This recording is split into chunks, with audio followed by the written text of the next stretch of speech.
Welcome back to the DB990 restoration. Today we're going to check the torque on the head bolts. We're going to torque down the rocker shaft bolts. I've had a look at a chart. The chart says 16 foot-pounds for them. That sounds a bit light to me.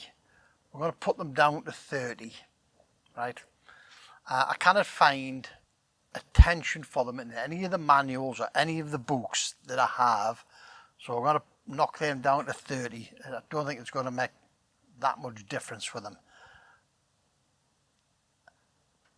Then we're going to set up the rockers with the clearances to the valves and the correct sequences, and I'm going to show you how we can do that in 2 revolutions of the engine. Right, so let's crack on. I've got a torque wrench set at 122 Newton meters. Again, following the correct procedure, we'll work our way through the head.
That's 19, that's 17,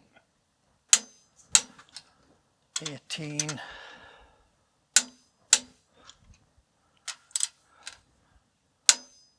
19. Okay. Happy that they're down. There's only that one that moved again. But happy that they're down. We'll quickly tension these up, as I say, to 30 foot-pounds. Got a little one here, 30 Newton meter, 30 foot-pounds is 40 Newton meters. Just check my conversion tables, 2 seconds. 30 is 40.68, so 40 will do.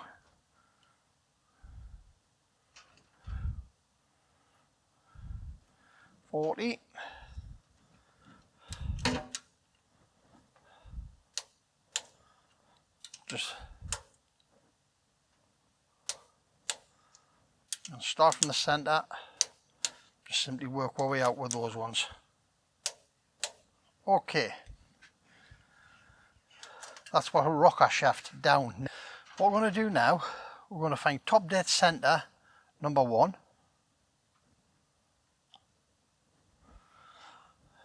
And then we can set the valves on, we can set both valves on number 1. We can set the exhaust on number 2, and we can set the inlet on number 3. We will then do one full 360-degree revolution, which will bring us to top dead center number 4. We can set both valves on number 4. We can set the exhaust on 3 and the inlet on 2. So basically one full revolution and we'll get that sorted. Right, where are we? I've got just a cloth on there, pop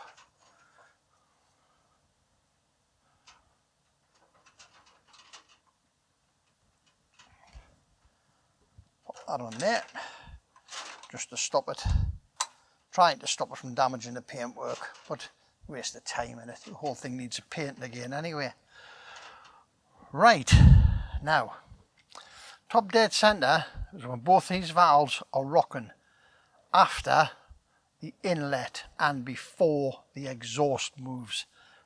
I find it by just popping a screwdriver down the hole. That piston's up at the top there, but those two are rocking. So the engine at the minute is on top dead centre number 4. Pistons up there, they're tight, those two are rocking. So let me get, I pop a screwdriver in the hole and I wind the engine to watch the screwdriver rise.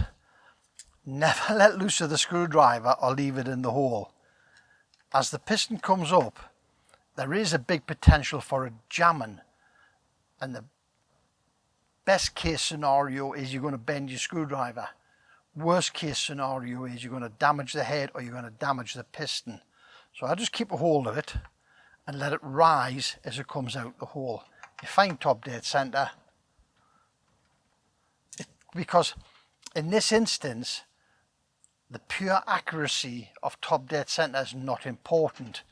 What you need to find is when the back of when the cam lobes have got their backs facing the tappets in the bottom.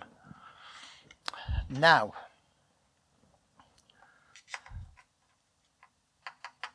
so if you can feel that.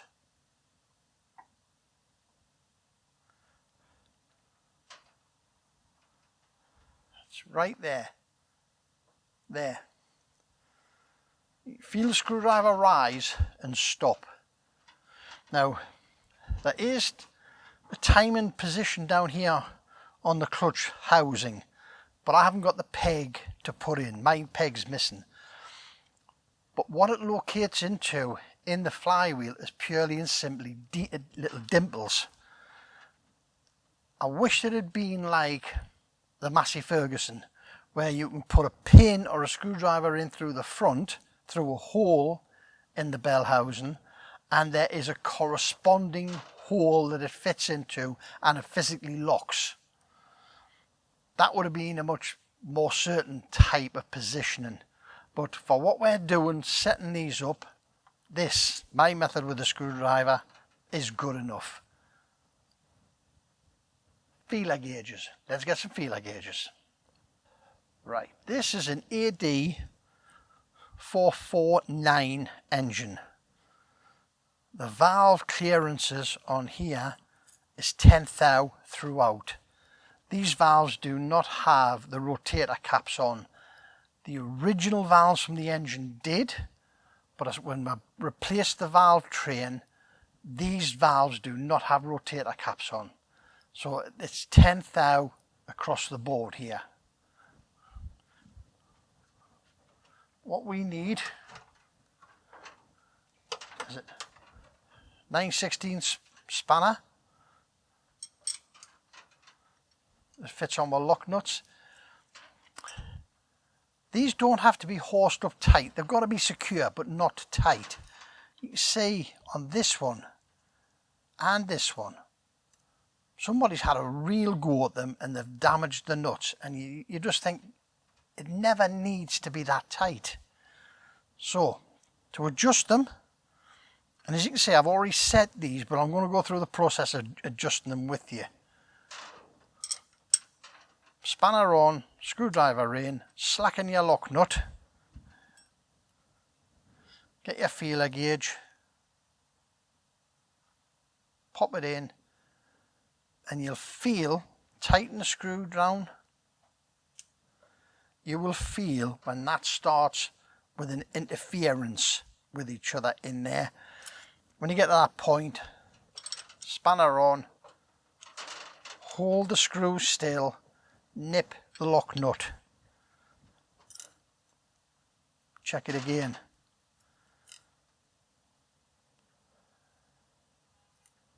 check. That one's a bit tight actually, so we'll just drop that off.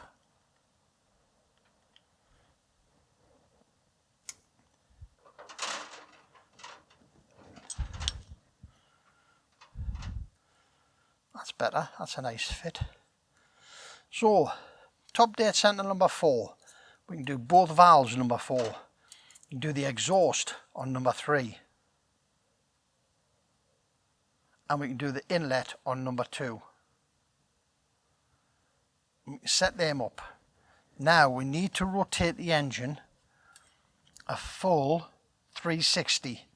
We want the front 2 to rock and we want the back 2 to nip. So full 360.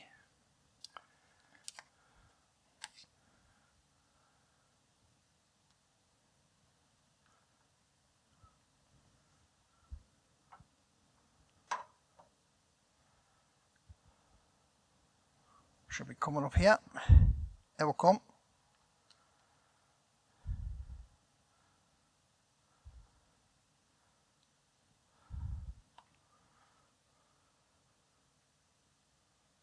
As I say, it's not, this isn't hypercritical.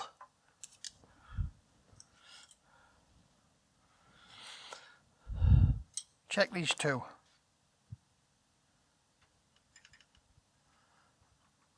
That one and that one. So we can check this one. Nice. That's for inlet.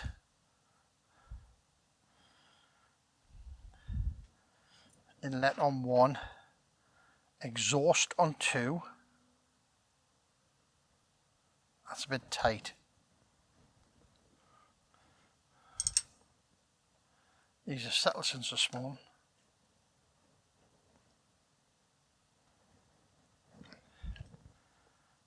There we go. Sorry, exhaust. That's right, I said exhaust. And exhaust on 2, inlet on 3. That one's a bit loose.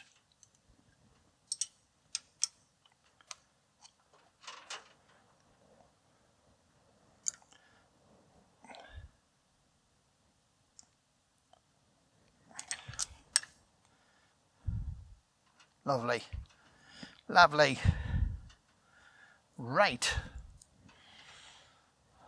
So what we're going to do now, this is sat for best part of 36 hours now, and we'll retension the head, retension the rock shaft, and we'll set up our clearences on our tappets. Now while you're rotating it as well, just watch this, make sure that everything is moving the way you would expect it to move. Make sure your rods are dead center in the hole, that they're not out of the cups, that you haven't got excessive end play on any of your adjustment screws, which would indicate that possibly your push rods are sitting on the edge of the tappets and not in the hole in the middle. Right, now what we're going to do now, we're going to leave this again for 24 hours. We will check it all again tomorrow, by which point we will then start and we will put the manifolds on, because you have to put the manifolds on before you rig the fuel lines, because of this. There's one stud here, the last stud at the rear of the engine in the center portion of the manifold.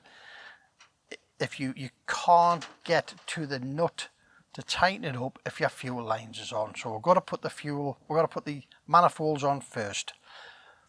Manifolds on, fuel lines on. Top end of the thermostat, radiator, air filter, pipe work up, and then we'll fill it with coolant.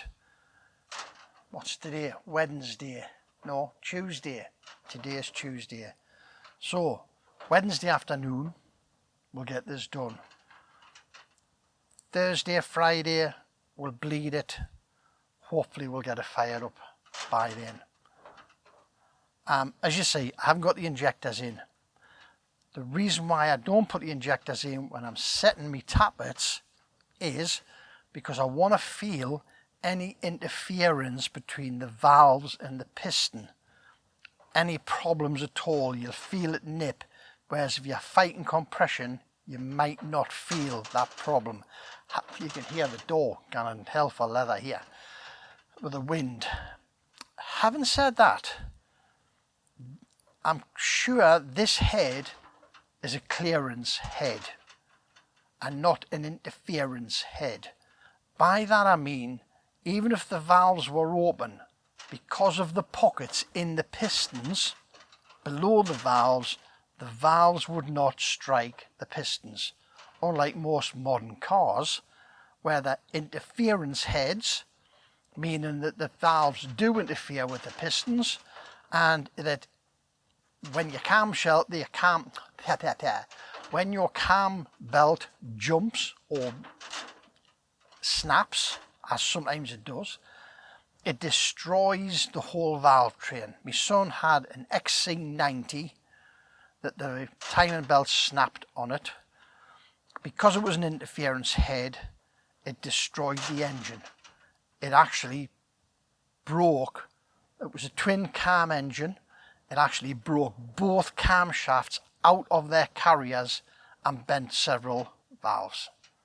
And it was easier to replace the engine than what it was to try and repair the top end. But luckily, these old engines are clearance, not interference. Right, short and sweet, that's it for this one.